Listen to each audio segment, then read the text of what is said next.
രാവിലെ എഴുന്നേൽക്കുമ്പോൾ കഴുത്തിനോ നടുവിനോ ഒരു വല്ലാത്ത പിടുത്തം അല്ലേ? കുറച്ച് നടക്കുമ്പോൾ ഒരു ആശ്വാസം കിട്ടാറില്ലേ?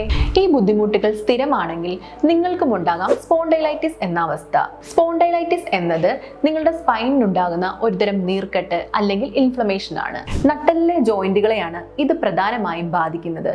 പലതരം സ്പോണ്ടൈലൈറ്റിസ് ഉണ്ട്. കഴുത്തിനെ ബാധിക്കുന്ന സെർവിക്കൽ സ്പോണ്ടൈലൈറ്റിസ്, നടുവിനെ ബാധിക്കുന്ന ലംബാർ സ്പോണ്ടൈലൈറ്റിസ്. സ്പോണ്ടൈലൈറ്റിസിന്റെ പ്രധാന ലക്ഷണങ്ങൾ എന്തൊക്കെയാണ്? കഴുത്തിനും നടുവിനും സ്ഥിരമായി ഉണ്ടാകുന്ന വേദനയും സ്റ്റിഫ്നെസ്സും, രാവിലെ എഴുന്നേൽക്കുമ്പോഴും ഒരുപാട് നേരം അനങ്ങാതിരിക്കുമ്പോഴും ഇത് കൂടുതലായി കാണപ്പെടാം. വ്യായാമം ചെയ്യുമ്പോഴും നടക്കുമ്പോഴും ഈ വേദന കുറയുന്നത് ഇതിന്റെ ഒരു പ്രത്യേകതയാണ്. കഴുത്തിന്റെയും നടുവിന്റെയും റെഡ്യൂസ്ഡ് മൊബിലിറ്റി, ഫെറ്റീഗ് എന്നിവയും ഇതിന്റെ പ്രധാന ലക്ഷണങ്ങളാണ്.